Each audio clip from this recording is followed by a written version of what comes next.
I didn't know I was on speakerphone. It's like, obviously, I would never call you a slut to your face.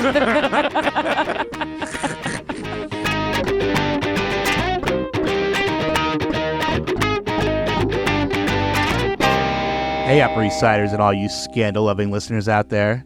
You just tuned into the Non-Judging Breakfast Pod, where the coffee is strong, the waffles are fresh, and the gossip is hotter than ever.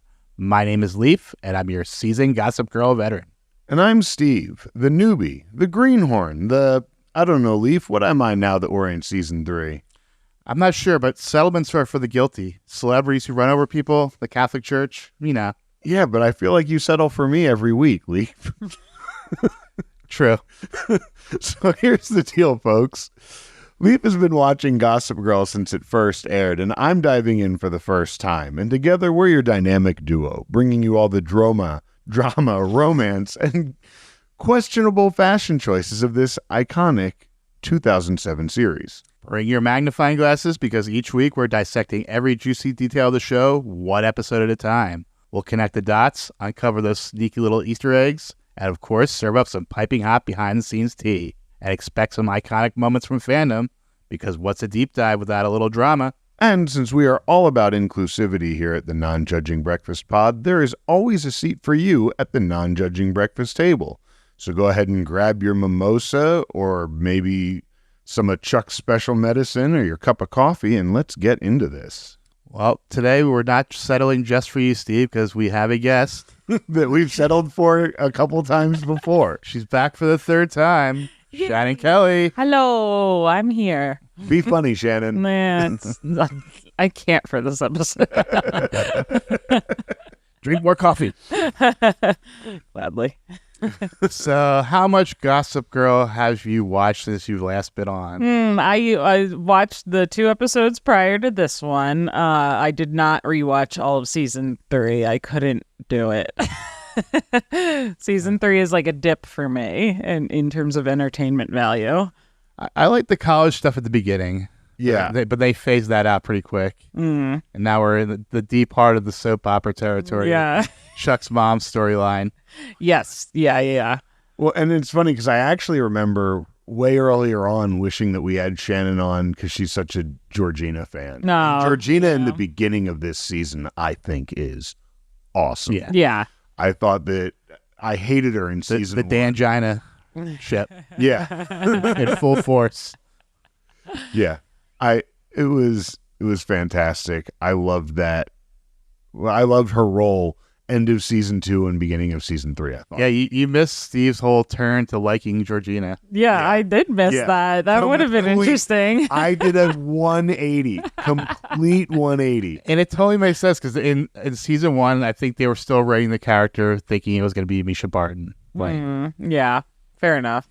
It's interesting because I've been rewatching House recently, and all the characters of Gossip Girl make little appearances on there, and Michelle Trachtenberg has a whole episode where she's like kind of like a bubble boy type of situation where her parents are like, "You're always sick, so stay in your room."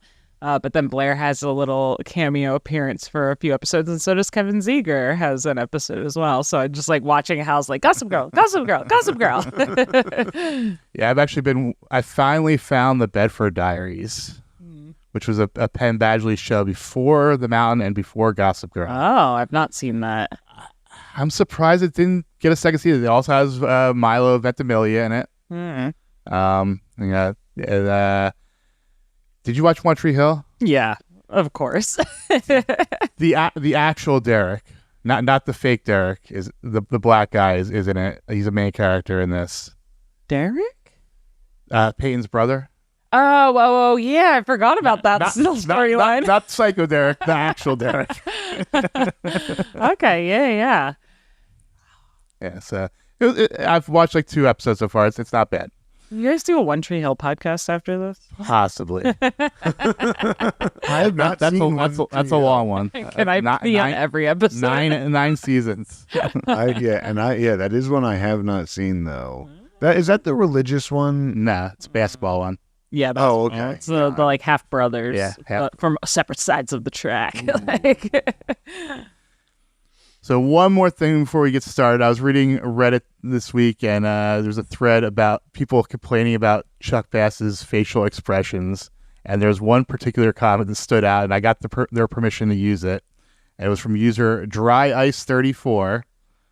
Same crying emoji. My boyfriend was like, "Why is this MF always whispering and shaping his mouth like a butthole?" LMAO. Cry emoji, cry emoji, cry emoji. I haven't unseen it since. Oh no! I will never unsee that.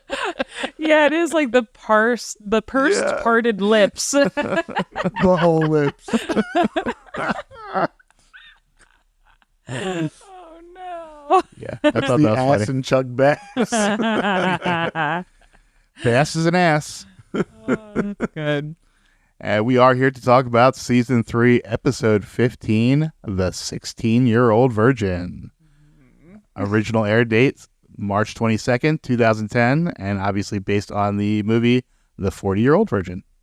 Yeah. Oh, Would have okay. just come out. I think that came out in 07, 05. 05? Yes. Right. Oh, wow. Okay, yeah. That was kind I of was Judd still in Apatow's first California. big break. Yeah, he already done Freaks and Geeks, but that was obviously not that popular because it got canceled. Yeah, yeah. Oh, I know. Biggest One of- tragedy. Oh, I'd do I love Freaks and Geeks. Yeah, And then he also did Undeclared right after that, which was also good. Yeah, Undeclared, I really liked a lot of it. I hated when they did like fraternity stuff, but I always get cringy whenever they do fraternity stuff because it's so over the top. But this episode was written once again by Layla Gerstein. Previously wrote Southern Gentlemen Prefer Blondes, Rufus Getting Married, and The Last Days of the Disco Stick, just a few episodes ago. Yeah. I mean, The Last Days of the Disco Stick has so far my favorite opening scene of Gossip Girl because it's right after the threesome. And so Dan's like walking down the street, high-fiving strangers. Yeah, the spin move high five. Best not cold open, but best opening scene. Yeah, there. Episode directed by Wendy Stanzler. It's her first and only episode of the show, but 79 different shows she's directed on. So, Wow. Jeez. including Glee, Grey's Anatomy, Sex and the City, Dollhouse, and a whole bunch of other stuff. Wow. So she knows her way around TV. Yes. And clearly gets hired. Mm-hmm. Yeah. Which I have no complaints on the directing, I don't think, No. in this one. Acting was fine. Yeah. Steve, why don't you give us that Vulture recap? All right. The expected loss of a 16-year-old Jenny Humphrey's virginity was the centerpiece of last night's episode of Gossip Girl. As with most small inbred cultures, the deflowering of this Upper East Sider come Brooklynite became something of a community affair. Jenny's father, her stepmother, her brother, and Nate all weighed in with their thoughts about the emotional and physical consequences such an act might have. Stepsister Serena directed the younger girl toward a Patrick Swayze movie for sex tips, and we're sure that were Dorota and Vanya around, they would have ordered advice on pregnancy protection. None of this, in the end, was needed. Damien turned out to be a callous and unworthy suitor, and Jenny was left not broken-hymened, but broken-hearted. Not broken time. But this sad little story seemed indeed like kid stuff compared to the metaphorical screwing that was going on elsewhere. Clearly, Lily is still doing something untoward behind Rufus's back, and Chuck's mother and Chet and Jack Bass are apparently planning to double-team Chuck in a betrayal of epic proportions. And so it was that we realized it's not really the people you let into your vagina that can hurt you. It's the people you let into your heart. Oh, Vulture. Oh, Vulture. That's good. That's a good recap because I feel like true. The whole idea of like her losing her virginity was so like it pales in comparison to like the other stuff going on in this episode. But Yeah, we'll get into that. But it was by far the best story, I thought. yeah. And The best plot thread. Mm. I mean, I don't really like how it turned out, but Yeah. as far as entertaining TV. Okay. So we move into Act 1. We get a Gossip Girl monologue. From the day he brings his newborn girl home, a father lives in fear that someday she'll get hurt, that someday she'll hate him, and worst of all, that someday she'll grow up. It's such an eye roll of a quote. Like, I hate this trope of, like, daddy doesn't want his girl to fuck. Like, I just hate it. Rufus so is so much. bad in this episode. And I'll say, like, as a girl dad, right? Yeah. I have an 18-year-old daughter, and when she was 14 and lived with us, I had the conversation with her of, you'll know when you are ready. Yeah. You be safe, be respectful, be safe with your partner, be safe and respectful to yourself and respectful to toward your partner, Right. whoever it may be. And now we'll never talk about this again. and, it was this, I'm going to have this conversation because I'm not ignorant to the fact that my daughter is growing up and is not the little girl who picked that flower years ago and is in that picture, that she is now at this point even an 18-year-old. So of course she's making her own decisions. And I am appalled by the dads that police their daughters' vaginas. It's really creepy. It's so creepy. Yeah, the like aggressive safeguarding of Jenny's like virginity in this episode is so unnerving. Yes. And Yeah, it's just such a throwback to, the daughter is a property. yeah, exactly. Exactly. And you can't sell damaged goods. like if we're really looking at the origins of these feelings that dads have towards their daughters, that's why we were taught these things. So we open with Jenny is leaving the law for school, and things are extremely tense between her and Rufus. As she closes the front door behind her, she shakes out her hair and undoes the buttons on the top of her blouse and calls the town car to take her to the Smith Hotel. Yeah, nice little like slow motion hair comes down. It's like, this is very dramatic for like she just put her hair down. Yeah. And again, when we're talking about Rufus being such a dumbass, that Jenny is being punished because she ran out that one night and she snuck out, but she came home, right? So she wasn't that super out of line. I get being in a little bit of trouble, but he's being a huge asshole about it. Yeah, he's right off the bat. Yeah, he constantly is with her. Yeah, you're gonna have lunch with Headmistress Queller every day. Was that this scene or is that later? It's later. Okay. I think in this scene he is kind of like, it's school, home, school, home, school, home. Jenny says it, but like, I get it, Dad. It's school, home, but exactly. Blair is on the phone with Elizabeth, making plans to spend some time with her and Chuck. As Chuck enters the suite, Blair hangs up the phone, and Chuck announces that he is being sued by several Empire staff members for sexual harassment. Chuck insists that he doesn't do that kind of thing anymore. Blair wants to fight the woman in court, but Chuck plans to settle out of court. Yeah, the idea of like Ed Westwick playing a character with false accusation. It's just like, Were things... No, it didn't happen until after the show was... Okay, that's what I thought. Gave him the idea. Yeah. Hey, can we write this in real quick just so that I can point to it when I'm getting sued? Which, there's a chance the writers did know about it because they like we did in the last episode. They're definitely poking fun at that Weinstein, Harvey Weinstein. Oh, for sure. For sure. Did you catch that on the last episode? I didn't realize because like I'm so clueless in terms of like when these episodes were airing and like what was going on at that time. But that makes sense. It was completely unknown. Well, I mean, it wasn't completely unknown. It was known to people like within that community. Yeah, they listen to blind items and stuff like that. But it was not. It was pre-Me Too. But yeah, so the character, one of the NYU characters is Willow Weinstein, and it was implied that she's related to someone powerful in Hollywood, and she's very inappropriate. And yes, she's shown her sex sexually harassed without doing anything. Here, look at my sex tape without any foreknowledge. and also wrote like a raunchy sex play. Yeah. That's very college humor though. Yeah, it was a not burlesque, but cabaret. Cabaret. Cabaret. Lily stops by the loft under the premise of being worried about Jenny, but really she wants to talk about Holland. However, before she can, Rufus gets a call from Queller letting him know that Jenny has been skipping classes all week.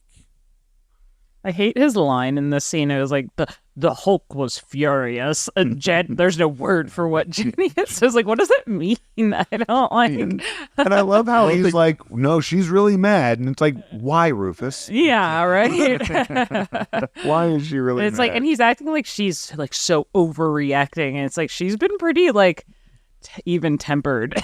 Yeah. And she accepts her punishment. Annoyed more than furious. For the knowledge that Rufus has, this kid really hasn't done anything to seem like a bad kid. Yeah. Like he brought these drugs over because he panicked and didn't know what to do. That's the story he gave. Yeah. That Rufus seemed to accept the story. Yeah. So yes, we learned Damien is a creep, and yes, automatic feeder. Sorry. Cat needs to be fed. Cat needs to be fed. Sorry about that. Right. Okay. The Damien he seemed to buy Damien's story.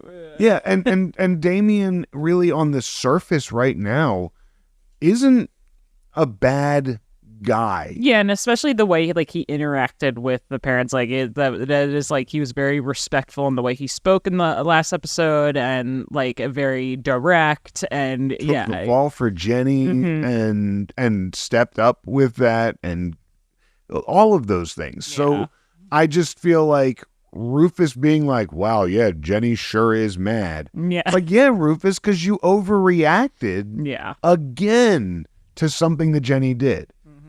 And yeah, it also kind of really pisses me off that he was kind of right about him too. Yeah.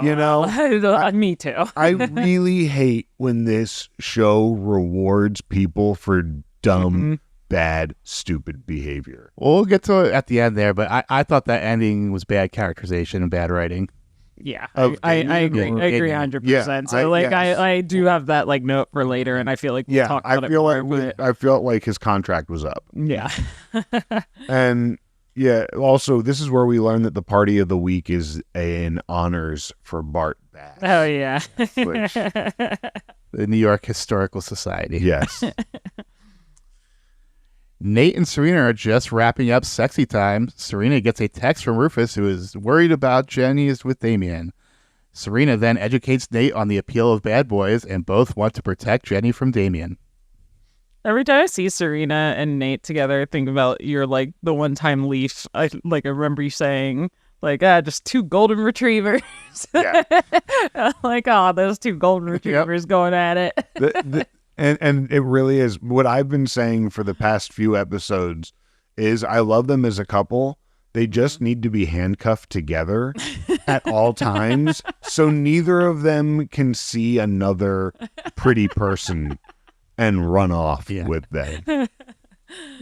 But that Serena makes the point in this scene that Rufus is driving Jenny into Damien's arms, which yes, exactly. That is correct. Mm-hmm. Oh, yeah, 100%. Dan and Vanessa are also getting hot and heavy in Vanessa's dorm room. They, too, are interrupted by a call from Rufus. Oh, it's the Keep It Casual episode. Yeah, my only note for this scene was Dan and Vanessa, ew. Yeah, so I was surprisingly liked them in the last episode. I thought the chemistry was really good, and I liked the bit about Vanessa being scared. But yeah, it was gone this episode. I'm already bored. I liked the little relationship that they created in the last episode with the girl Michelle, or what was her name, Melissa, and then and Paul. And Paul. It's oh, that's funny if those two get together. But yeah, I just don't care for Dan and Vanessa as a couple. I don't. It doesn't interest me. It doesn't I don't believe it. Well, my biggest problem is that it splits the cast up. Yeah. Because there's Dan and Vanessa have no reason to be. Yeah, it truly is. They're just like Team Brooklyn in Brooklyn and stay there. Yeah. But I did enjoy the chemistry in the last episode when they were behind the little photo thing. Yeah, fair. It got pretty hot there. Yeah. But my notes on Dan and Vanessa for the past several episodes have mostly been ew. Ew. Yeah. Things are also heating up between Jenny and Damien in a hotel room. However, Jenny pulls away before things get NC-17. Damien points out the pattern of Jenny leaving right when things are moving towards sex. Jenny insists she's not a virgin, but likes to take her time. Damien convinces her to make a sex date for tonight. Sex date. Every time I see Kevin Zegers, the very first thought I have is just Airbud. I just always think Airbud, Airbud, Airbud. I remember he was also in Smallville too. He was in an episode. He was a freak of the week. He does early, right? Wasn't that 3 or 4? Maybe 3 or 4? Yeah, I think I remember that. I know he was in Fear the Walking Dead and also Dawn of the Dead. So I feel like he's done some zombie horror stuff too. But it's just I don't know. Every time I see him, I just think that's the boy who did Air Bud. And he always plays a bad boy too.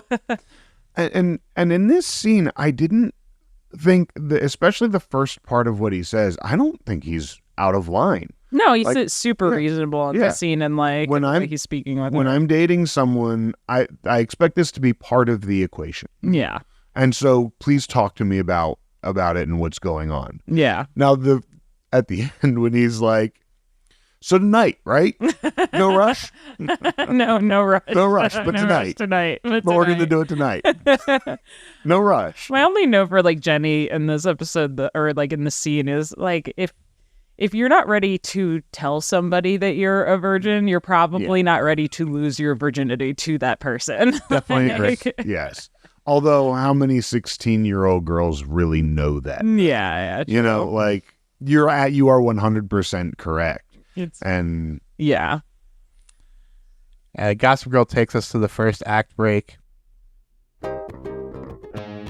There's always a moment a father can't let himself fear the day his little J decides to lose her big V. It's terrible. So silly. And we move into Act 2. Chuck and Blair and Elizabeth are walking down the street. Elizabeth accepts Chuck's invitation to the Historical Society Gala. The trio are interrupted by a news crew that runs up asking Chuck to make a statement about the sexual harassment accusations. Chuck is embarrassed for his mother to see this and ushers her and Blair inside.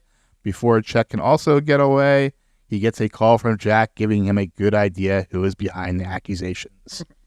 I like Jack in this episode. Yeah, I think he looks terrible. His hair is ridiculous. He's just entertaining, But and he's I feel like there entertaining. was not a lot Jack- entertaining in this episode, but he was. Jack is an entertaining. Yeah. I like a good villain. Let's just hope they don't try and redeem him like they did with Chuck and Chuck Carter. Well, Yeah. I was a little surprised that Evelyn is still here Yeah. because remember my prediction at the end of last week is we're never going to see her again. Plotline resolved, she's gone.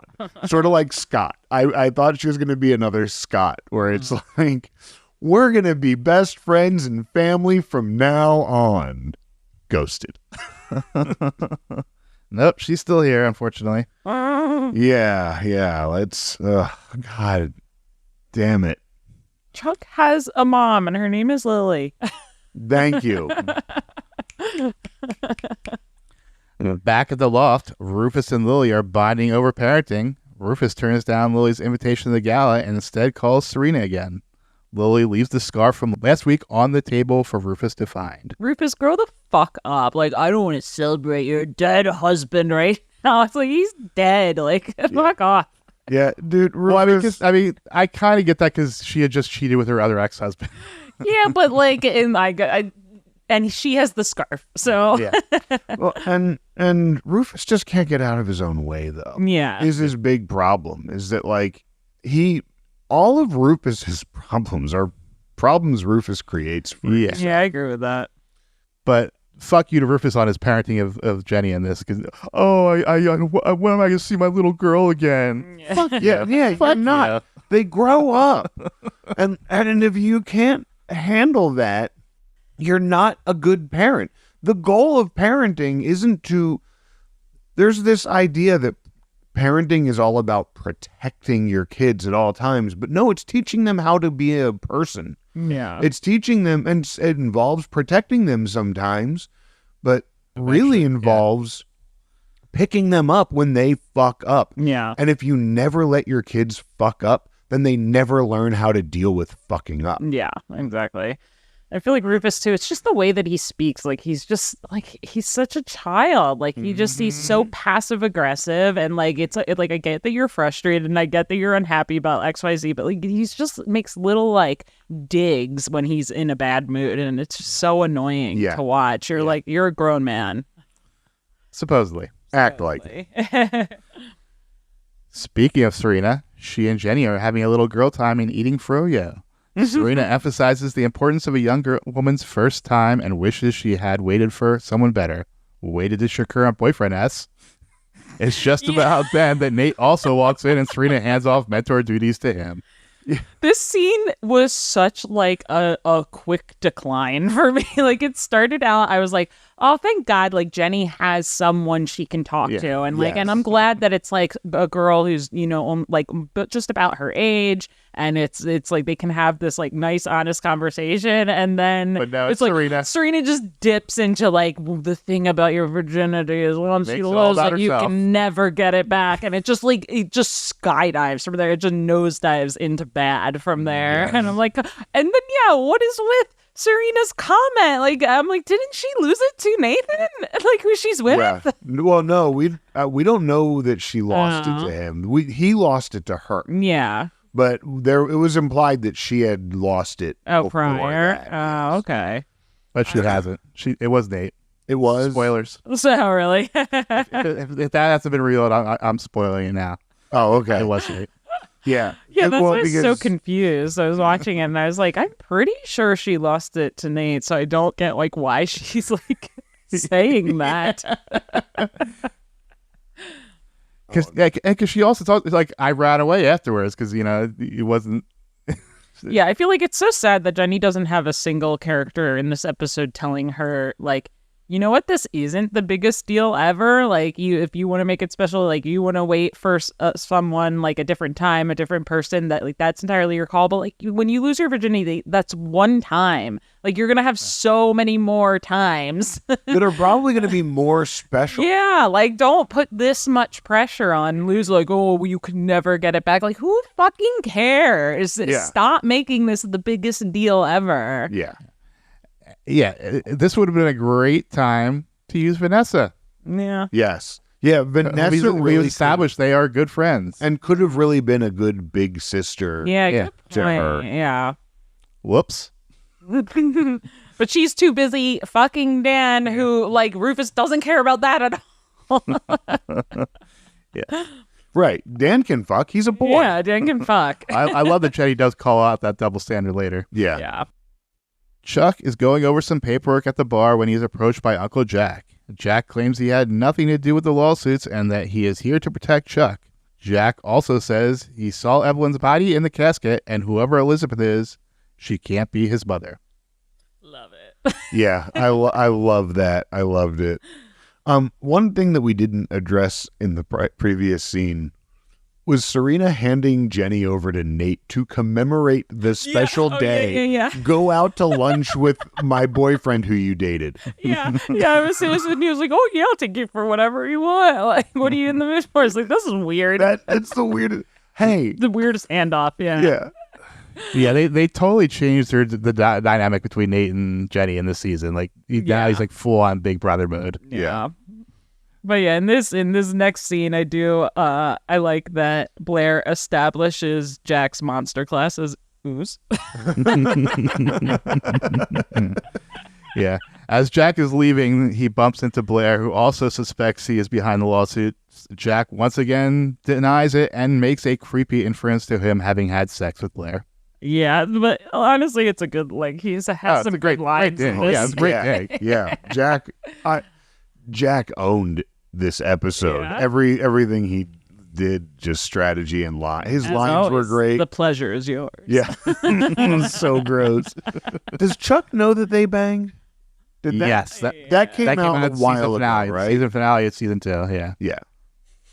When a Gossip Girl was just dropping everything. Yeah. But I like the question of, like, yeah, this scene leaves a lot of open-ended questions that makes this episode more interesting for me, because this idea of, like, okay, like, is this Chuck's mother? Like, did his mom die? And then also, like, did Jack start the rumors? If not, like, who else is out to get Chuck? And yeah, it's just like an interesting, like, ooh, I want to find answers now. I feel like Jack is almost the lawful evil type to not come in lying about setting him up. When Jack said, I didn't do this, Yeah. I believed him, and my mind instantly went to Evelyn. Yeah. Instantly. Well, it was like, Jack is really defensive about this. And Jack is really has that attitude of, like, I had nothing to do with this. Yeah, and even him saying, like, whoever did is smarter than me. Yeah. Yeah, like, I believed him instantly, because I feel like that, I feel like he would do something like this, but I feel like he'd brag about it if he did it. Yeah. I feel like he would have owned it to Chuck, or at least not answered directly. Yeah. And so when that happened, it's like, well, who else would be out to get Chuck? Evelyn. Mm. Well, I mean, they are all in together, but I still think this is all Jack's plan. He was just working Chuck the whole episode. I agree on that, but I don't believe Jack called the women. That Jack said, I think Jack pulled the strings to have Evelyn do the things, if that makes sense. I think it's his plan. She just doesn't seem very capable to me. Well, right. I get that. I think he's behind it. I think he's the mastermind, but I don't think he pulled the trigger. Yeah. They both suck. Serena is setting up a romantic lunch at the penthouse while on the phone with Nate. She explains her plan to Nate as he stepped away from his lunch with Jenny. Serena's plan is to entrap Damien and have Nate and Jenny catch him in the act. Nate thinks it would be best just to call Rufus, but Serena just bulldozes over him. Oh, Serena. It's such a stupid, plan. It's like, if anything, if this works, you're just hurting Jenny. You're creating a weird, now dynamic between you and Jenny as well. And also, just give me exactly 45 minutes. Yeah. Yeah. She's that confident in her ability. Yeah. Which normally she would be right. Oh, give me exactly 45 minutes, and then you'll walk in at that exact moment. Which implies she's done this before. Yeah. She knows, she's got her time down. Yeah. Yeah, such an annoying little scheme. It's the so unnecessary. Dumbest fucking idea. Dan is back at the loft getting the Jenny scoop from Rufus. Rufus knows he's seeing someone new. Just before Dan can let the cat out of the bag, Vanessa shows up because, of course, Rufus called Vanessa, and it's time to circle the wagons. She's like family. We don't have enough. Vanessa is not my sister. This show loves its incest. She's a friend. She's a classmate. Yeah, it really does love its incest. It's like, Dan, you will never not be fucking your sister. Yeah. Yeah, where's the Danny relationship? The Dan Jenny. Because even Nate and Jenny were at the time living together. Truly. Rufus takes a call and walks into the other room. Vanessa goes in for the kiss, but Dan pulls back and goes into a ridiculous ramble about friends-only zones and friends with benefit zones. Even he realizes it's a bit confusing, so he's going to make her a map. Vanessa is unsurprisingly annoyed. The map cracked me up. when she's like, when we're sitting on the subway and opposite ends of the car, and he's like, still going to make a map. That really cracked me up. As much as I hate the Friends with Benefits storyline, we've seen it in so many. Friends did it. I'm sure Simpsons did it. I hated this storyline because I knew, and it's like we knew it had to happen too, because they set it up last episode that it had to be this. Mm-hmm. So stupid. Serena is having a candlelit lunch with Damien, who apologizes for his behavior at the state dinner. Serena lies and says, but Nate and I are over. I have no feelings for him anymore. Serena then leans about 70% of the way in for the kiss, but Damien backs off and states that he really likes Jenny. I love Damien in the scene, though. Absolutely. Loved it. Serena's just such a dumb fucking narcissist. Yeah. That like, oh, this guy tried to make a move on me once. I'll definitely steal him away from my little sister. There are 2 times like what was delivered in this episode, and I really liked it. And this was the first time. It was just really funny for him to be like, "Oh, I actually really like Jenny," and what?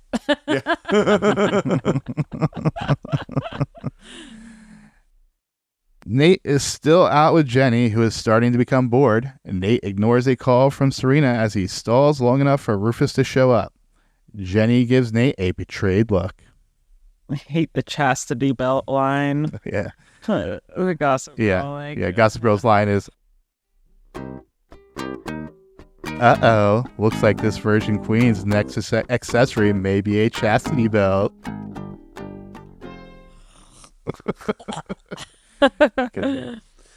In the morality of Gossip Girl, I do think that I like that Nate does the everyone's looking for Jenny, I'm going to call her dad. Yeah, I think he didn't go with Serena's plan. Yeah, it's definitely a much better plan than Serena's. Yeah. Yeah. Serena's plan is horrible, and Nate did, I really feel Nate did the right thing. This girl's parents are Skipping school. Skipping school. And she got 2 desserts, so... Yeah. Yeah. Exactly. She's well fed and can go home with her dad now. This man has that coffee was probably like $11. Yeah. No free refills. We move into Act 3. Back in Brooklyn, Rufus is laying down Jenny's new marching orders. Jenny takes a shot at Rufus's marriage and storms off. Rufus finally notices the scarf. Rufus is being a bad dad again. Yeah, so this is where we get her new rules are: Rufus will escort her to and from school, Queller will have her escorted between classes, and lunch in Queller's office. Get a job, Rufus. You have way too much time on your hands. Yeah, what are you doing? Or maybe at least get some couples counseling with your wife. Yeah.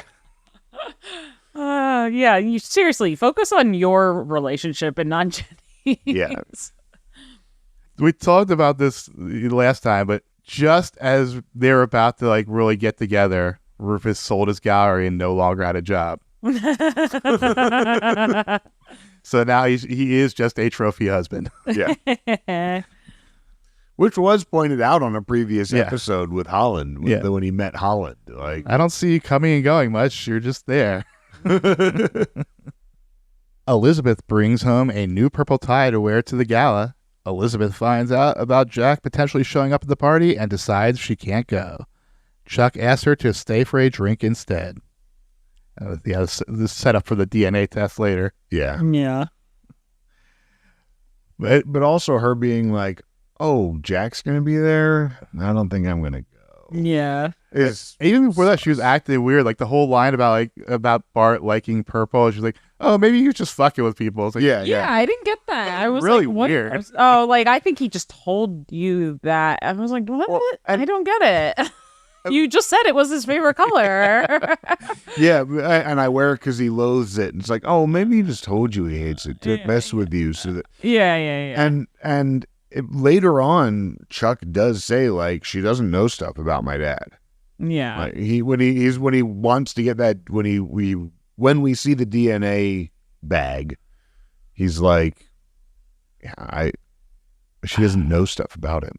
I wonder if in the script or the director was telling the actress, act awkward. Act like you're hiding something. I don't know. I kind of think the actress is just awkward. Yeah, I mean, she's such a soap opera actor that I don't feel like I read much from her other than just high drama. Yeah. Also, just the storyline. It's kind of Terrible. Yeah, it's terrible. Like there is no reason to bring a question as to Chuck's mom should just be dead. Yeah, it was a better character arc for him than this. Blair and Serena are getting ready and discussing Chuck when Blair gets a call from Nate. Blair puts Nate on speakerphone so she can continue applying her makeup. Nate then proceeds to slut-shame Serena, who snatches the phone up and gives Nate a piece of her mind. This is the scene where I realized even the characters are bored with this episode. Yeah. When she picks the phone up and acts all indignant, it seems perfectly reasonable to me. He's just I didn't know I was on speakerphone. It's obviously I would never call you a slut to your face. Well, my other problem with this, though, Serena is mad at Nate for saying exactly what Serena said to Jenny earlier in the episode. It's very special. You don't want to do what I did. You don't want it to be like I had. Well, he was implying that she didn't understand that. Yeah. And then also I liked the beginning where he's talking to Blair. So it seemed like a perfectly reasonably to me. That's what Blair says. And yeah, because it's a Blair Waldorf nut job plan. Yeah. Speaking of things we've both shared, I've really enjoyed Nate and Blair during the Nate Serena relationship. Their banter, the one where it was it's from a book. You haven't read it. I forget what book it was. It's from Anna Karenina. You haven't read it. It's Rufus finds Jenny following Serena's advice, watching Dirty Dancing in her room. Jenny admits it's corny but good. Rufus informs Jenny that he is bringing her to the gala tonight, but he'll be watching her like a Lincoln Hawk. I see what you did there. Because every time she walks away or runs away, she takes a piece of him with her. Yeah.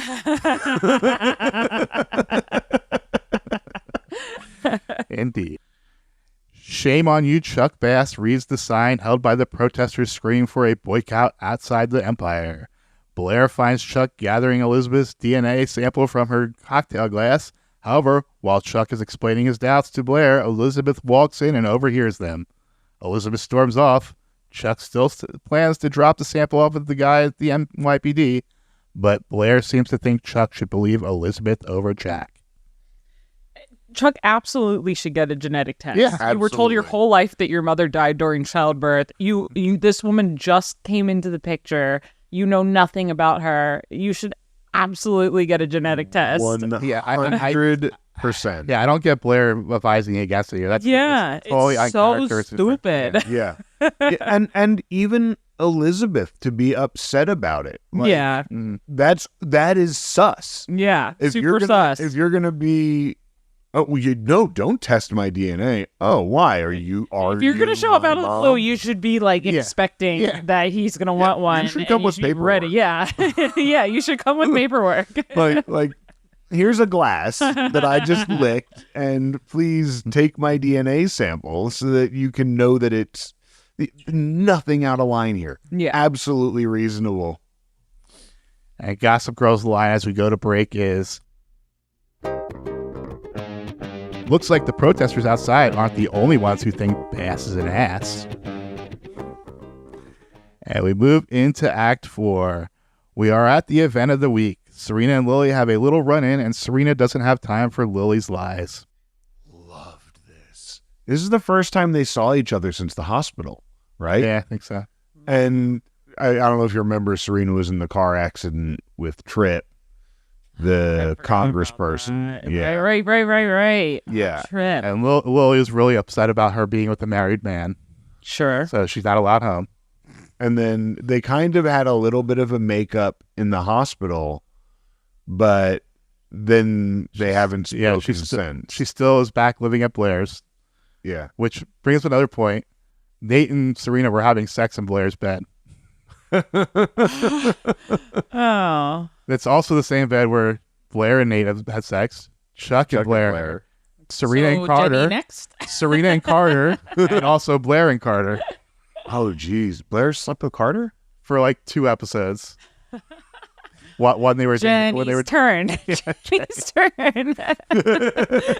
Everyone sleeps in Blair's bed. Yeah, Dan and Vanessa need to head up to the Upper East Side. How pissed off would Blair be? Oh my God. That'd be fantastic.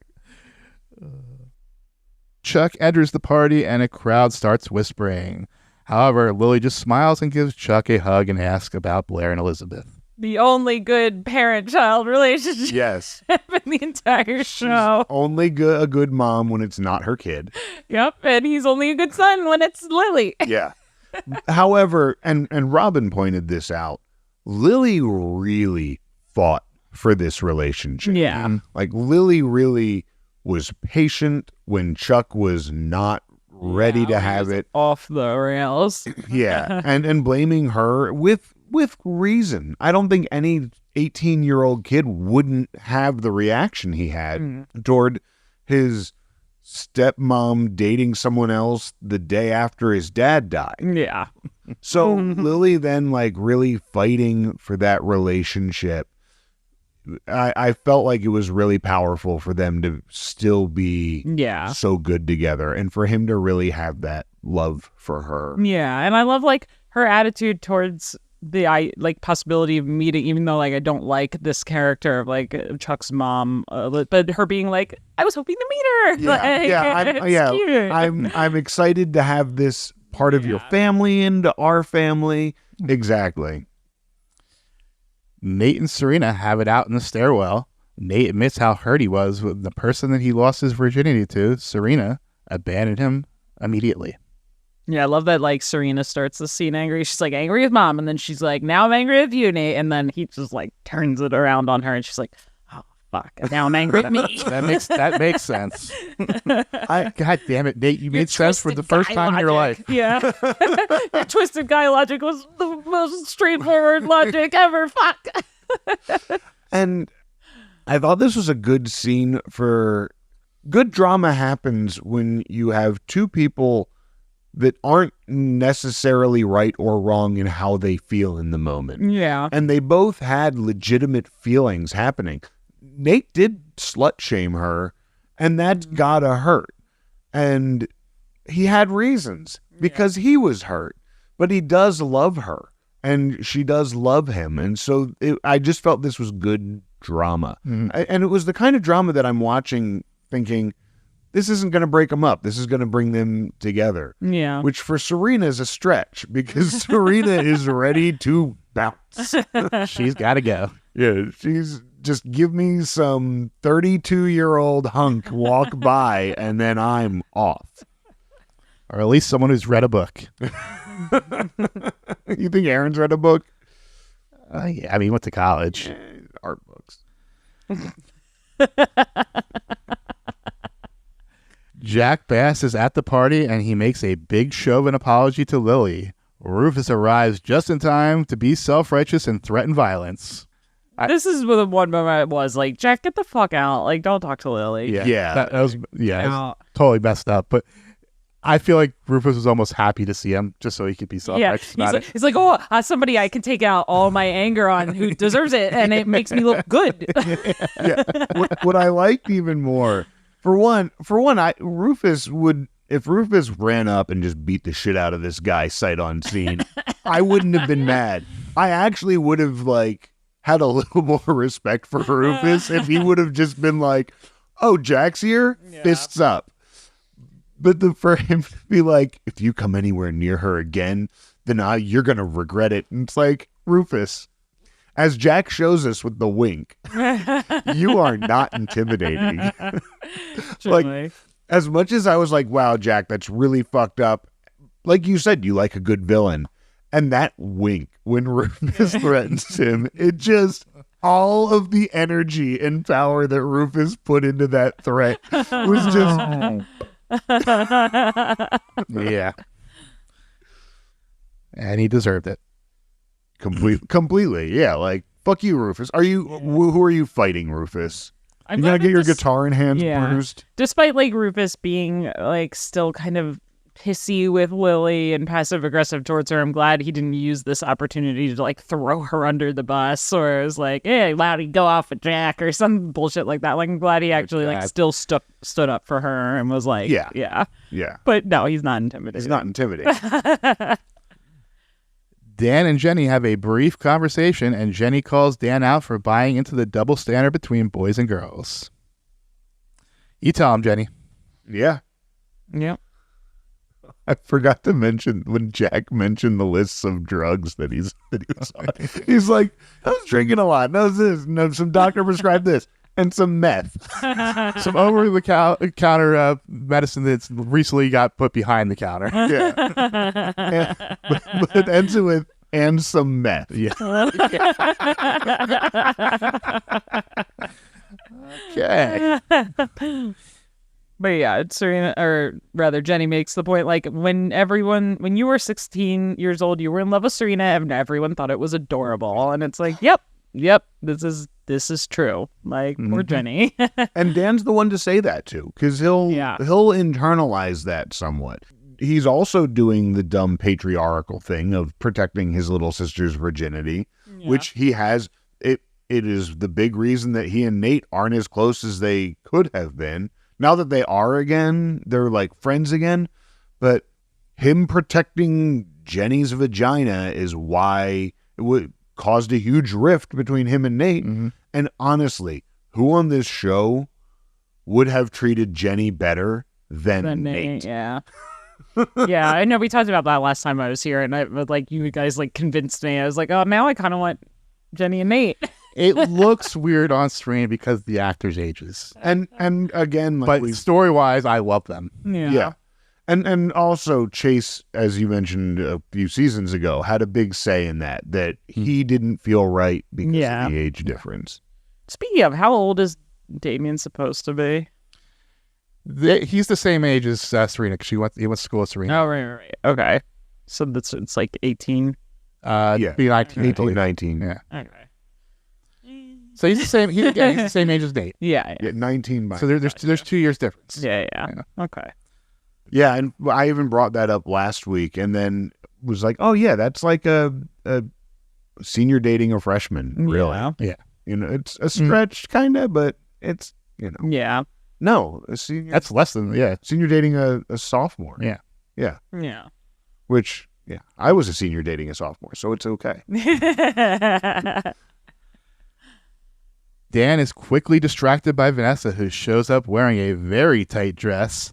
Vanessa just smirks as Dan is drawn over to her. Vanessa is still annoyed about the different zones thing and teases a drooling Dan. Again, even the characters are bored by this Jenny plotline. Like, he's like, you shouldn't fuck Vanessa. Like, I just love that, like, he can't be bothered. Yeah. But yeah, that's not a friends-only dress. Well, yeah, but V does not show up to play in this either. No. Like, she's definitely letting Dan know, like, if you want friends-only zones, and Yeah. Actually, I thought she looked good in that dress too. No, she definitely did. Yeah, just like I actually liked that Dan got a distraction in the scene because I was so bored with him talking to Jenny. So I was like, thank God. And but I did think Vanessa looked good. And we've talked about this before, they just don't know what to do with her hair half the time. Mm. And I feel like that's such a shame for her because she's a very pretty person. Yeah. And they constantly are just trying to like do something with her hair, and nobody on this all white cast knows how to handle a woman of color's hair. Yeah. Hair's not good, but the rest, top notch.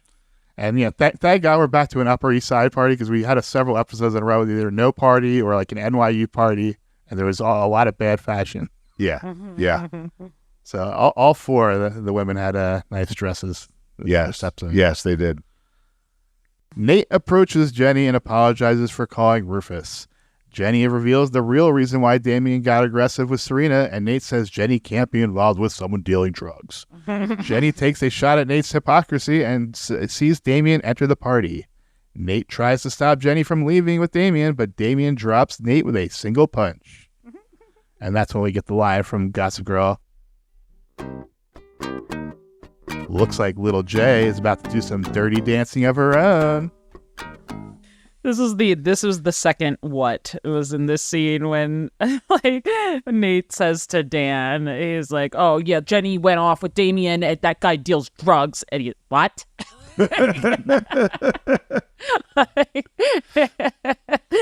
Well, yeah, I do like Jenny's just like very like just so monotone, like, go away, traitor. Well, and also, Jenny, why are you telling Nate about the drugs? Yeah. Nate has already turned on you once. Yeah. Well, I'm guessing she guys just assumed Nate would not care about drugs. Yeah. I wrote big letters, drugs. Oh no. It escalated to punch really quickly, though. I don't really get why he punched. Yeah, I actually had that thought that he didn't need to punch it. Really. They could just be like, okay, we're out. Okay, we're going. Well, Nate stepped in front of him and said, "There's no way I'm leaving with letting you leave with her." Yeah, and then he just punched him. There was like he was one sentence into that party, and he punched him. Yeah. I was like, oh my goodness. He knows Nate's style. He knows Nate was ready to fight. Yeah, he's probably like getting annoyed. It's like, okay, you already like fucked with my date with Serena at the last party. Like, get out of here. Yeah, I'm already over you, pal.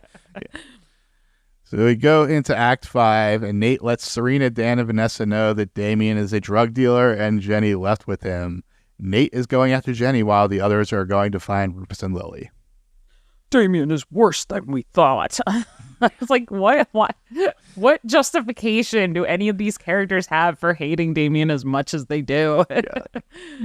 Yeah. And from Nate and Serena's perspective, he did sexually harass Serena. Fair, but they're saying that he's like, they're basing this off of the drug dealing. Yeah, but now that the drug dealing is worse than that. Yeah, are basing this off of the drug dealing. It's like, he's worse than we thought. It's like, oh my god. And we also have Lily and Rufus making up here. That's next scene. That's the next scene. Oh, my bad. Yeah, so Rufus and Lily are having a quiet conversation. Rufus admits that he went to Holland's apartment with the intention to even the score, but couldn't go through with it.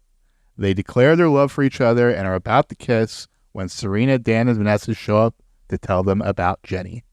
Great. Like, you're back together. Can we stop all the fucking dumb drama? Can we make this show about the fucking kids again? And like, as we know by the end of this, nope. Lily's got to lie some more. We've got to keep lying about this same fucking thing that I need to fly away for some reason. Fuck you, Lily. Chuck's lawyer comes to inform him that the case has taken a turn for the worse. Christian conservative groups are threatening a boycott, and the only option for Chuck is to give up control of the empire for PR reasons. Jack sneaks up from behind the lawyer and volunteers himself for the job. Chuck shuts it down, but Jack just smiles and says he can wait till Chuck goes bankrupt and buy the hotel for pennies on the dollar. I love Chuck's line in the scene where he like talks about Christian conservatives, and he's like, "We have those in Manhattan." Yeah. Well, and also Chuck makes the point of like, well, great, like that can bring in the clientele I'm looking for. Let them protest, and he's right. Yeah. It's dogma, you know. It's this is exactly what you want. But as we find out later, the lawyer is in on it. Yeah, of course. Which, of course, also super illegal and can totally get him disbarred. Well, I guess you get a fat payout from Jack on this, or he's hoping to. Obviously. Nate shows up at the Smith Hotel and asks for Damien's room at the front desk. We cut to Jenny and Damien making out as they enter a hotel room. Then we cut back to Nate being led into an empty room at the Smith Hotel, and we go back to Jenny and Damien, and it's revealed they booked a separate room at the Empire. Damien asks for Jenny's consent, and she agrees. Now, see, Serena, that's how you do a scheme. That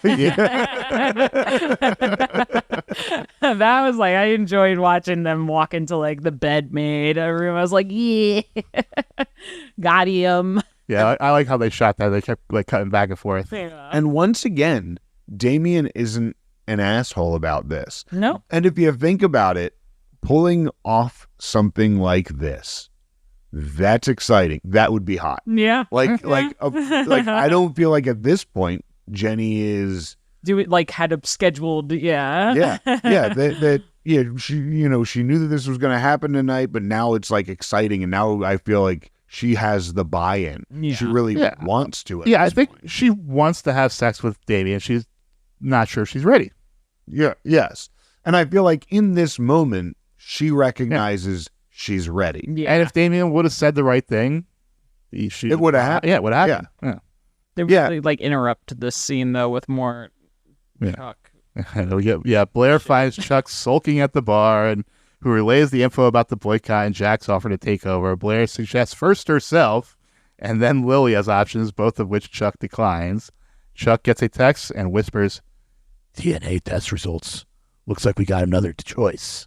So stupid. Who cares what the DNA test results are? It's like you barely know this woman. Why the fuck would you sign your hotel? Why do you trust her? Yeah.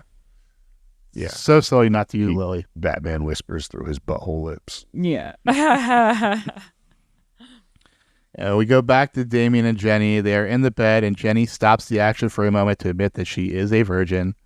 Damien says it's not that big of a deal, but Jenny disagrees and said it's a very big deal to her. When Damien tries to push on, Jenny has second thoughts and says she can't do this. An annoyed Damien gets up, leaves, and tells Jenny, I knew you were just a kid. Okay, dude, if you knew she was just a kid, why are you trying to fuck her then? I hate this scene so much. It really made me give up on this episode. It's just like, why can't Damien be an interesting character where it's like, okay, he is kind of questionable. He does deal drugs. He is like a little bit older. He did try to hook up with Serena, but like maybe he does really like Jenny and maybe he is like a good like partner for her. And like, why can't we have a complex character in situation? It's like, nope, it has to be so like straightforward. He's a dick. He just wanted to get her pants the whole time. All of his like him turning down Serena and saying I really liked Jenny. That was just bullshit. He just wanted to fuck her. I had the same exact thoughts. If he just cared about sex, one, why turn down Serena? Two, why not just lie in the moment? Yeah, exactly. Or even just wait a couple dates. And more than anything, like, had you just finished the conversation you were having, and you're like, can we talk about this afterwards? Yeah, after being like, you can talk to me about anything, and like, let's and wanting to talk about it. Doesn't make sense. Earlier that day, wanted to talk about it, and so now all of a sudden you're like, I don't want to talk about it now. When Jenny's like this, when he's like, it's not a big deal, and Jenny's response is, well, it is a big deal to me. Oh, I understand. Yeah. That's not what I meant. But no, he's like, can't we talk about this after I throw it in you? Can't we like? Can't we revisit this after I'm like, as I'm falling asleep? Just bad writing. Yeah, really bad writing. I do like Jenny's line that I chose you. I feel like she is more maturity than any character in this show at this point, because it's like it is her recognizing like I'm making a choice. I have chosen you, and that matters to me. Like that is that's a lot for a 16-year-old to recognize that. Yeah, and up until this moment, like you said, Damien is a complex character who is dealing with this really fucked up family situation with his dad on pills, and now he's also dealing. So he's doing bad shit. But like, good people do bad shit. Why did he have to stay a bad person? Yeah, and he gets introduced as a complex character who was like very good in school, like that did better than Serena, was like a really good grades and all this stuff. And so to have a character who had so much promise and potential be like also taking this kind of like bad boy route, it's like he was really interesting. No, was it his contract is up? Do we not see him again for ever or for a year? He does come back. He's not done. Okay. So fuck you, writers. Yeah. Like you could have made him better. We go into the epilogue. Lily gets off the phone with the NYPD and says they will continue to look for her, but they probably won't find her tonight. Lily is at the loft with Rufus, Serena, Dan, and Vanessa. Just then, Jenny returns home and announces her breakup with Damien and the desire just to go to her room to sleep. Parents, if you're listening, your kids are going to punish themselves more than you ever can. Jenny walks into this house defeated. That's my exact note. It's just so defeated. She's defeated. And she has done this before. And every time Jenny has acted out and done something to piss off Rufus, whether she was right or wrong in what she did, she has lost and come back and beat herself up more than any grounding, any punishment, any of that shit will do. Like, Jenny's a good girl for the most part. She does some weird, fucked up shit sometimes, like getting involved with this drug dealer. But again, like we said, people are complex. You can be a good kid who gets involved with some bad shit. And she's a good kid. She's going to beat herself up more than any punishment your overbearing, stupid, fucking ridiculous father will give. And why are you kicking your daughter when she's already down? Like, I'm sorry for you, but that's what happens. And like, he was about to say something like so fucking self-righteous and dickish. And like, I'm so glad that she just cuts him off. Yeah. And was like, can I go to my room? Yeah. Like, she's just so like, poor Jenny, like, she comes to expect like her life to be this because that's what her character is. It's just the world shitting on her. Yes. And her dad is the anus that it comes out of. You know, like, he's the orifice of the world shitting on her because he's never handling her with any kind of good parental Not even kindness. Like, there's not even kindness. No, it's an I told you so to your fucking kid. Unnecessary. She came home and she just said, like, we broke up. Like, shouldn't you be a little concerned for her feelings at all? Like, even if you should be celebrating for yourself. Yeah. Like, congrats, you won, Rufus. But now, like, actually take care of your daughter. But no, it's like she came back. She broke up with the guy you didn't want her to be with, and you're still being like, well, I told you so. Yeah. Such. On a more positive note, I'm going to give a compliment to both the combination between Taylor and the styling department, because like for most of this episode, she passes as like, she could pass as young 20s. This scene, she looks her age. She looks like a child. Yeah. Yeah. Yeah. And even more so in the next scene. Yeah. Serena follows Jenny to her bedroom, and Jenny lies to her about losing her virginity and blows it off as not a big deal. However, as Serena leaves, we see a sad-faced Jenny listening to I've Had the Time of My Life from Dirty Dancing. I'm so sad Jenny has no one to talk to. Yeah. Like Serena could have been that for her, and then instead she Schemed. She schemed. Vanessa's right in the other room. Yeah. Vanessa's right in the other room. Yeah. Yeah. Why is it Serena? Yeah. Truly. Yeah. And lying to Serena is just kind of perfect. Yeah. Yeah. You know, like, you're going to come very in here teenager thinking, move. yeah, you think you saved my virginity? No, fuck you. I'm going to make you think I went through with it. Yeah, I kind of anyway. like that she lies Like, about yeah. it. Yeah. Oh, It's like, it's really very none of on your brand. business, and you're not the person that I want to open up to about Yeah. this. So Yeah, and I feel like had Jenny come in or Vanessa come in 5 minutes later, she would have been like, like, let it all out and tell her everything, you know? Chuck goes to Elizabeth's hotel room, and as she is packing to leave, Chuck admits that he should have trusted her. He asks Elizabeth to take over the hotel for him. She is reluctant at first. so So Stupid. so fucking dumb. This is why I should have trusted now- you, Bubby. I'm gonna say this: that when there was a knock on her door before she opened it, and it was Chuck. There's the knock on the door, and I turned to Rob and I go, "That's Jack." And then it was Chuck. I'm like, okay, he's got to sign it over to her first. Yeah. This is why you don't give 19-year-olds millions of dollars. Lily gets a call from Cece, who says she's past due for a test and Dr. Daddy is the best man for the job. Lily lies to Rufus about her reason for flying out to see Cece, and Rufus tells her to go and says he needs some time alone with Jenny. Clean slate. Starting when I get back, right? Yeah. Like when I land, it's a clean slate from then. right? Not now.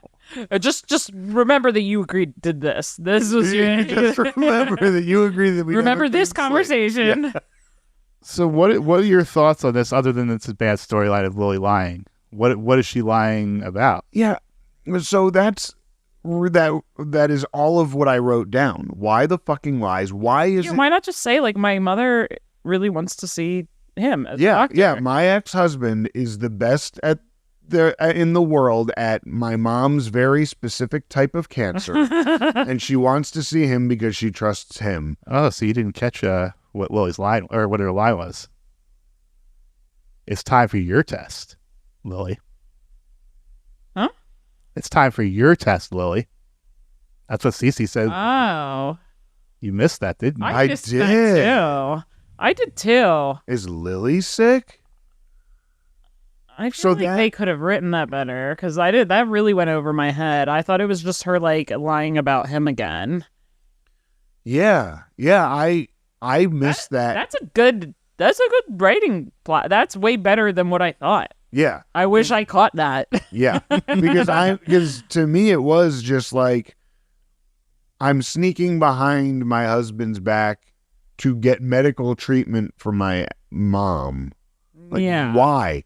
Like, I get your husband is an immature prick. Or remember we got earlier that Cece was well in like October. Yeah, and then but she didn't get Or back. she came home in October, but Yeah. she was well in August. Yeah, but cancer recurs and progresses, and, like, I don't know. Oh, she was declared cancer free, and that was Cancer recurs.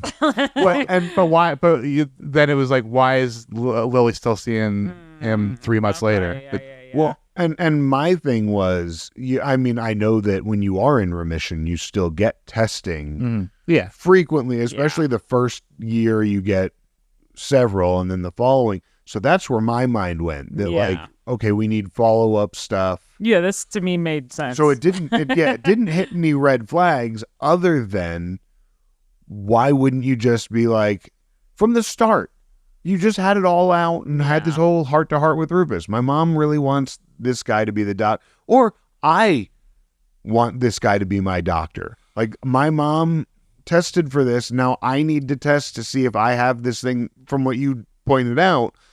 And I want to go to the best in the world. And he might have to, I don't know, see me naked. But like, he's a doctor and it's medical. Why lie? yeah. Dan shows up at Vanessa's dorm, and Dan admits he was confused and all mixed up because they had mutually decided to keep the relationship secret. But that just isn't how Dan likes to roll. The two make it past their first fight as a couple and kiss.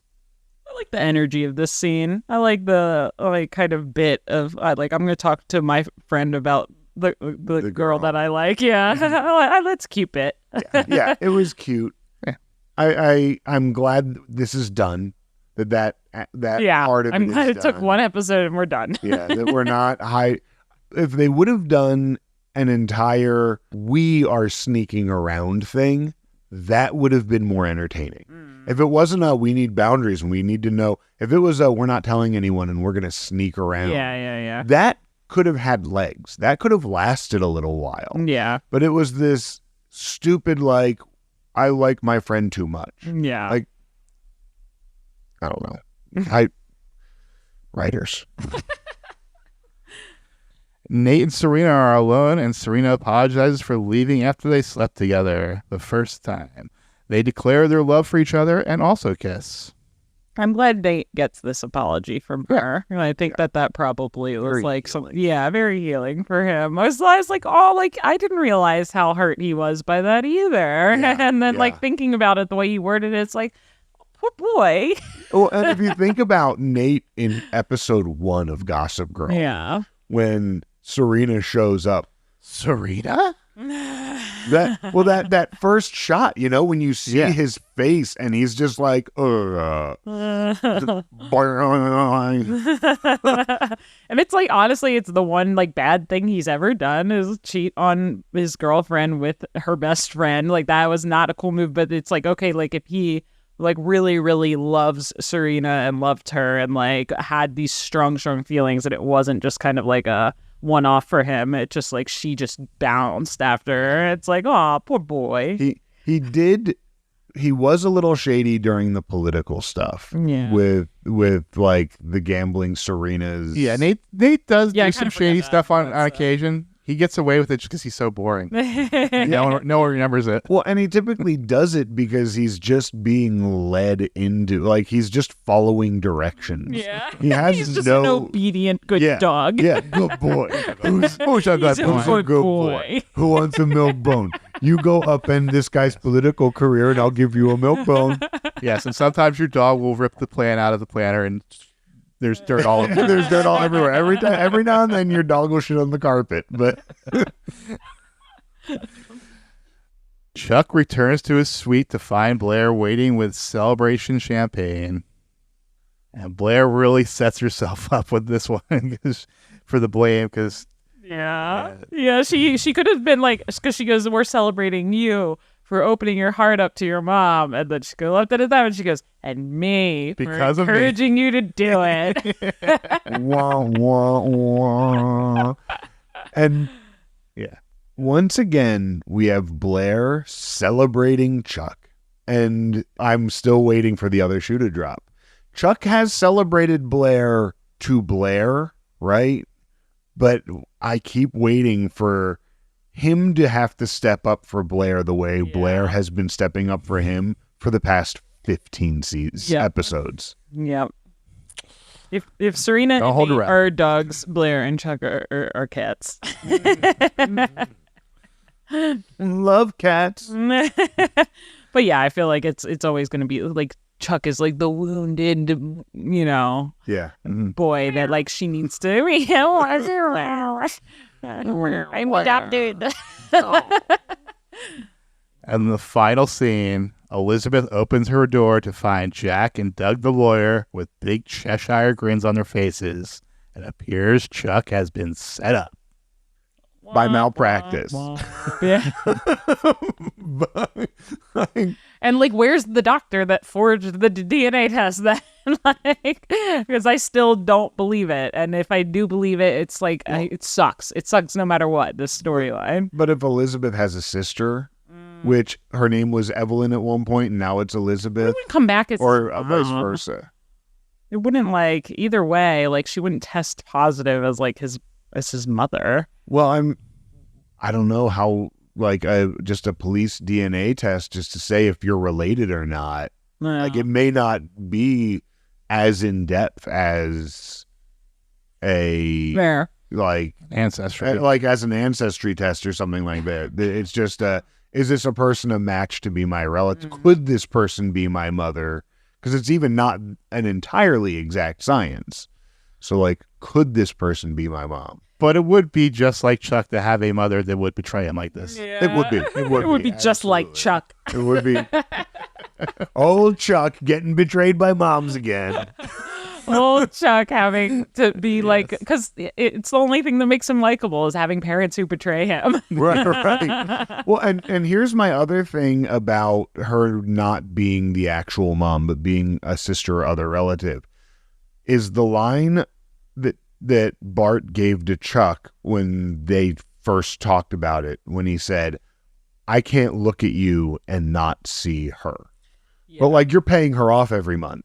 Yeah, I don't want it to be real because it really does, it retroactively ruins a lot of like touching scenes from when that first season and like from the second, when it's like Although like, it does make Bart that much more of an asshole. Like, you just lied. You're like, oh no, I don't hate you. I just see your mom when I hate you. I mean, look at you.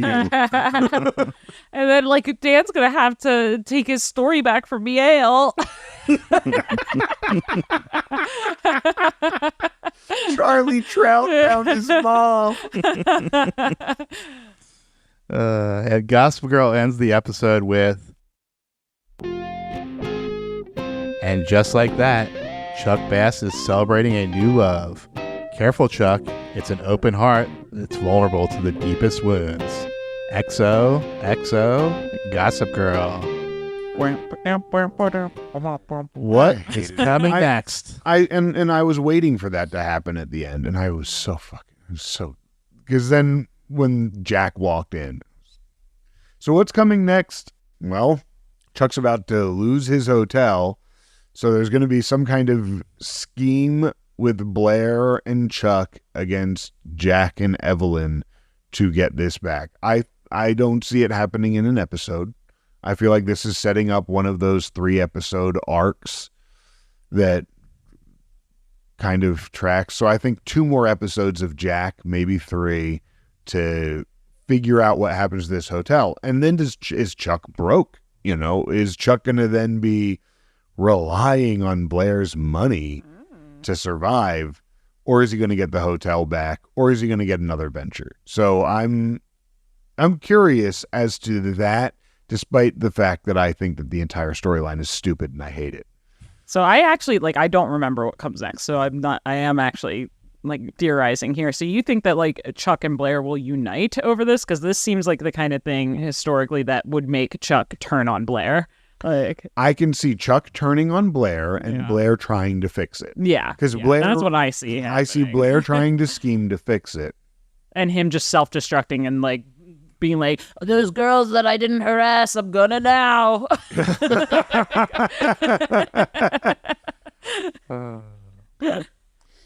We didn't even, I don't think we addressed the, I was a kid then at my father's hotel. Yeah.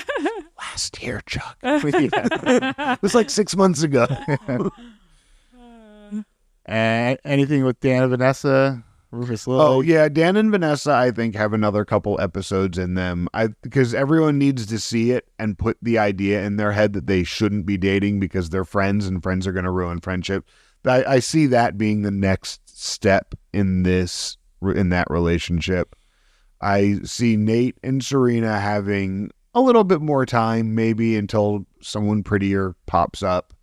Or not. I don't want to say prettier, but another pretty person gets in between them at some point. Maybe someone from the past or maybe someone new. But I think that that's got a little bit of time left. Lily and Rufus, fucking stop.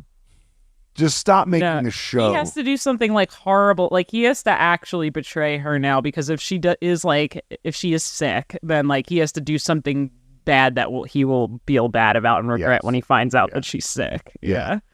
And Lily, if you're hiding being sick, that's really shitty. Yeah. Any more final thoughts before we get into segments? I don't think so. Let's hop into the Wayback Machine to travel to the fan forums from 2010.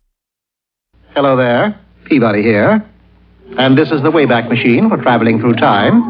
And this is my boy, Sherman. Speak, Sherman. Hello. Good boy. The overall impression, they loved it. Really? The fans loved this episode. Really? This one? Unfortunately. Are you kidding? Why? Because they love Chuck and Blair. Okay.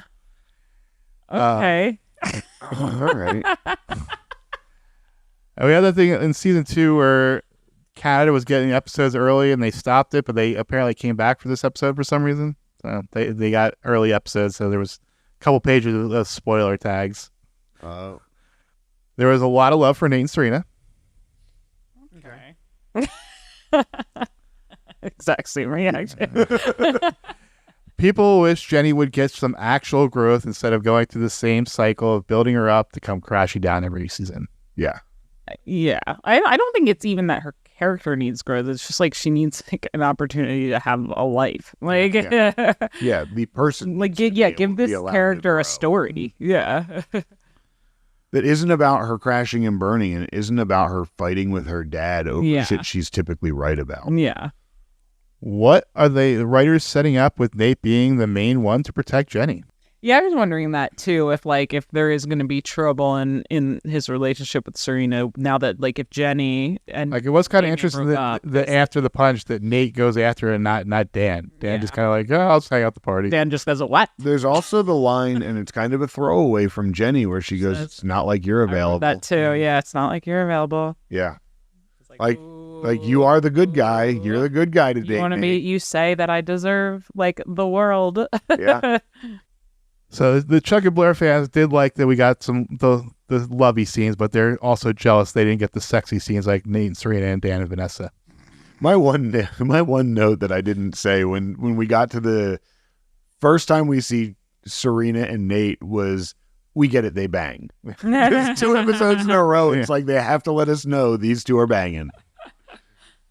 And you get to say it through with Dan and Vanessa at the beginning. Yeah. And Jenny and Damien making out. And Damien's shirt's open too. Yeah.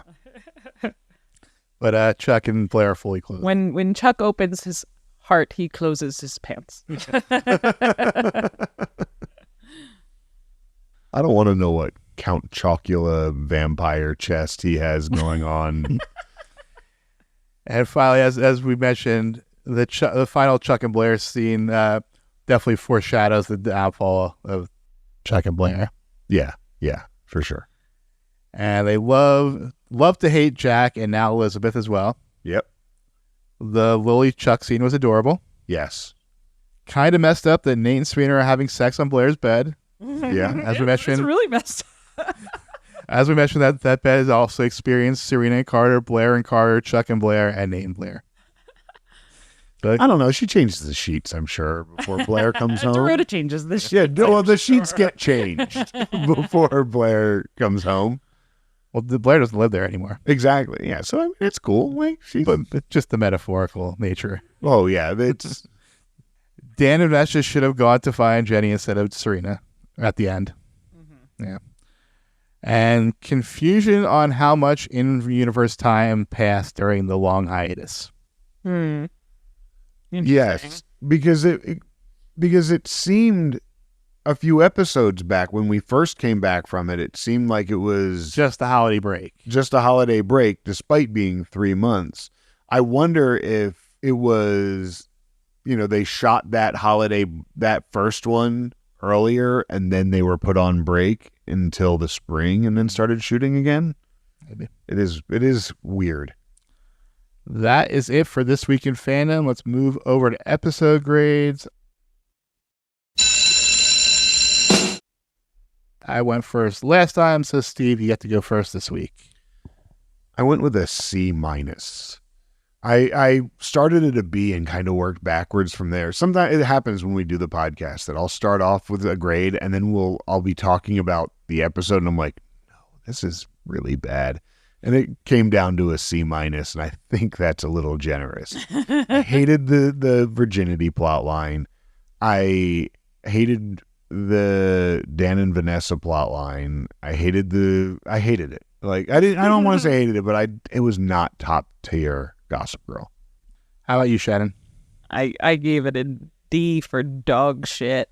I thought it was boring and pointless. I like the main plot line about Jenny's virginity doesn't matter to me at all. Like the way that it's handled is like bad. It's just not fair for this character. Like I just want this character to have like something, like happen for her to move her story forward. But instead, like, she does keep cycling around, just like the world shitting on her. And the B plot was better than the A plot, but only slightly. The most interesting thing about this episode is the cliffhanger, and that the rest of the episode is just like even the characters were bored. Yeah. Yeah, for me, the Chuck and his mom storyline is horrible. It's so daytime soap worthy. I mean, I don't like the whole virginity point of the Jenny storyline, but I did like the Jenny and Damien storyline overall up until that last scene. Yeah, I think that last scene just kind of like rewrote it for me, where it's like, okay, well, yeah, but that could have changed the trajectory. I agree. Yeah, at least a little bit. Yeah, because if that would have ended up well, then that would have actually been a good storyline. But because that was even like it had that was the only one that really had potential to be a good storyline, and it still failed. So this episode gets a D-. I preferred if like she lost her virginity, it was like he was sweet to her and like she was happy about it, and then Serena comes in and she lies about that and she says no, I didn't do it. Like that would have been more. Oh yeah, way better. Yeah. Writers. But yeah, I give it a D minus. I had D minus. Yeah. Wow, yeah. That's your lowest, I think, so I far. believe it might be. Moving over to Stockwatch. Steve, who do you got going up? I have Jack and Elizabeth going up. Mm-hmm. I have Vanessa going up for her relationship with Dan. And I have Nate going up for, looking out for Jenny in a better way than other people did and for getting Serena in the end. And that is all I have until I hear what you guys have and might add something to it. Shannon, who you got? Yeah, I had Jack and Elizabeth going up. They're scheming, but a lot of moving parts. It seems to have worked in their favor. I had Dan and Vanessa going up. They seem like they're like hitting a stride that they're both comfortable and happy with.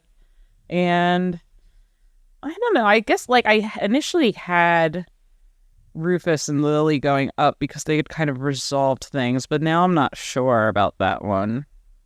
Yeah, I would keep them flat. Okay.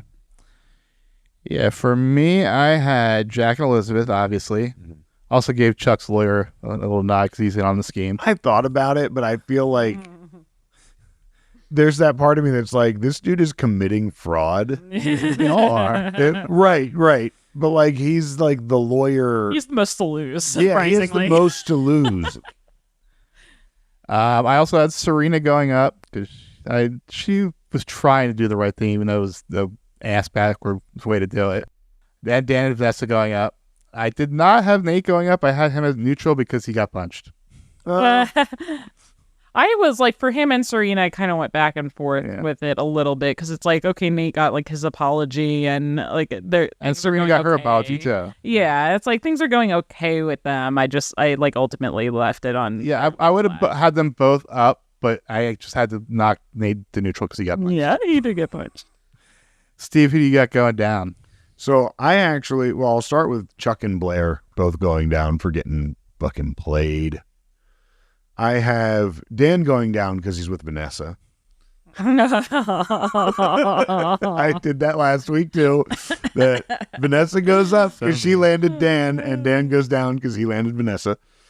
I have Jenny going down because she's clearly once again hitting bottom. I actually had Serena going down because I hated her scheming in this episode. I thought that her scheming was ridiculous and dumb and led to the fight that she and Nate got into.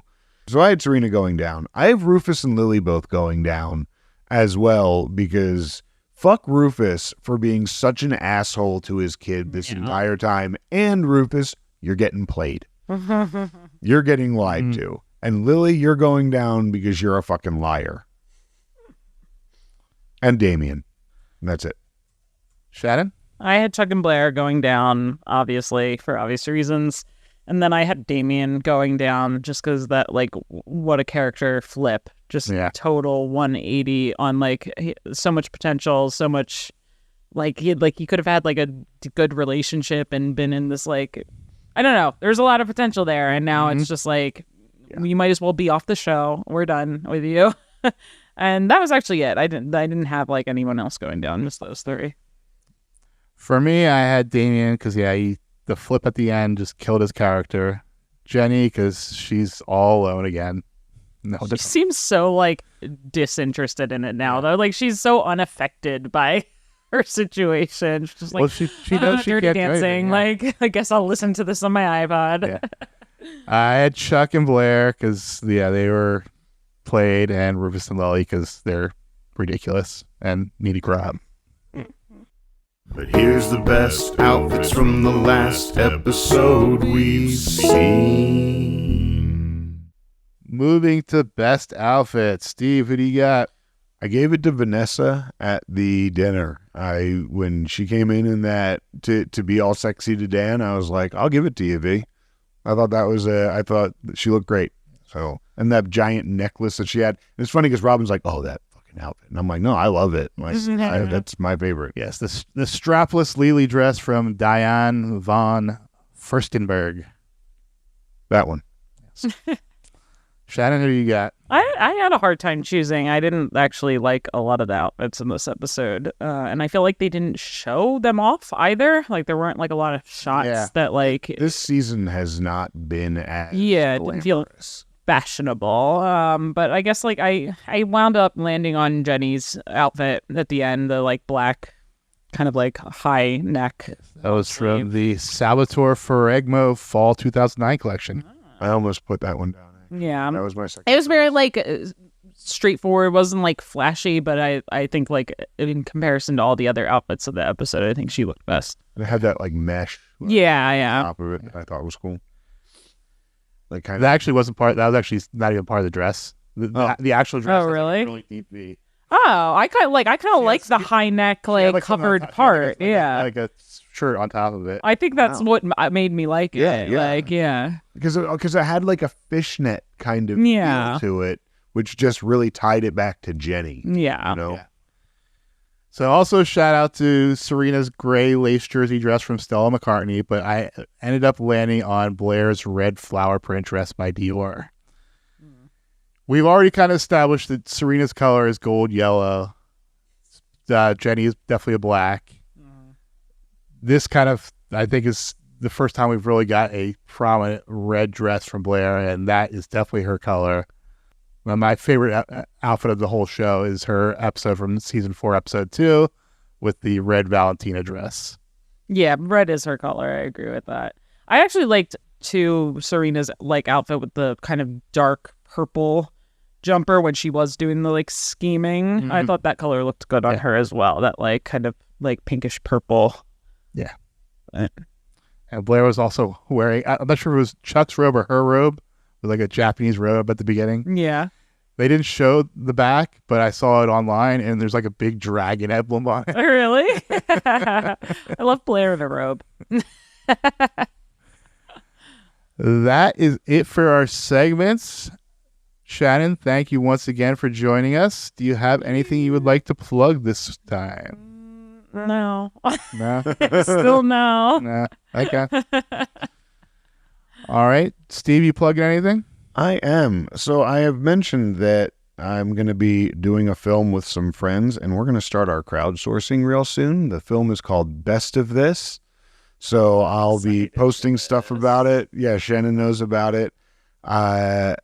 Where our friend's band Turtle Ridge will be featured in it, and the singer of Turtle Ridge is my co-star in this movie. We're very excited about it, and like I said, we're starting our crowdsourcing either tomorrow or next week. We're kind of seeing what we're doing, so keep an eye out for Best of This, and we'd love to have your help with it. You can also find that stuff when you follow me on Instagram or TikTok, steve.marchion, Marchion, or you can also find me at The Weed Wizard on Blue Sky. For me this week, I am going to recommend Claire Obscure Expedition 33. It is a truly turn-based RPG in 2025. It's by a French gaming studio, Sandfall Interactive. It's like very JRPG, but with the French tint to it. It's really fun. I'm about 15 hours in. Nice. And if you want to follow me, you can find me on Instagram and Blue Sky at Hot Capicola. That's HOTCAPICOLA. You can follow the podcast on Instagram, Threads, TikTok at Non-Judging Breakfast Pod. You can also find links to our subreddit, our Discord server, and our Patreon on our website, nonjudgingbreakfastpod.com. And if you'd like to get in touch with us, we would love to hear what you have to say and maybe read it here on air. So if you could send us an email at nonjudgingbreakfastpod@gmail.com. You can also, if you wouldn't mind, giving us a like or subscribe or follow, and leave a comment on Spotify and Apple Podcasts. That really helps with our visibility. And finally, if you wouldn't mind just telling your friends what you're listening to. Get other people involved in the Non-Judging Breakfast Pod and come join us at the Non-Judging Breakfast table and make us your water cooler talk.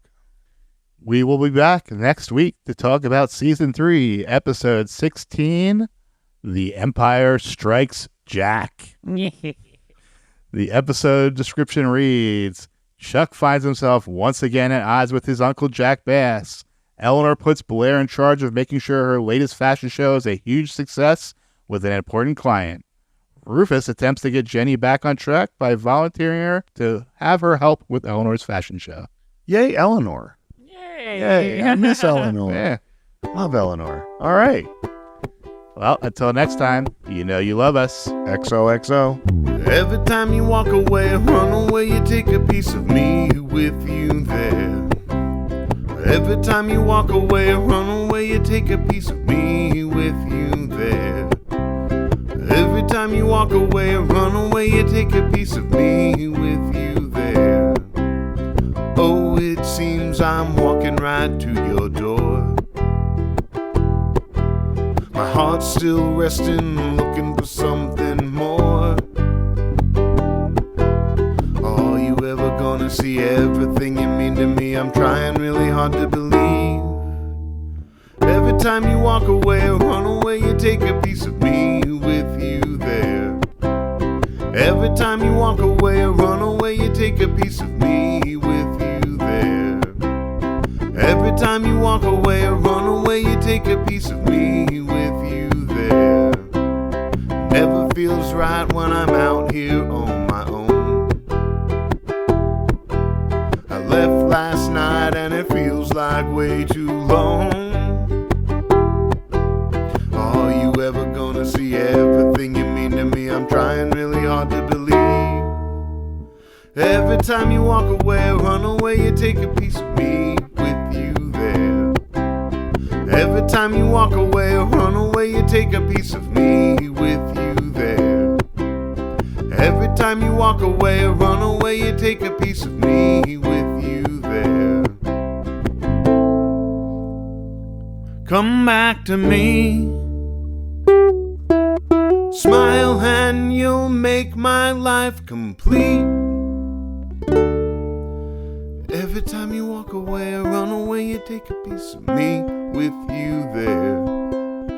Every time you walk away, run away, you take a piece of me with you there.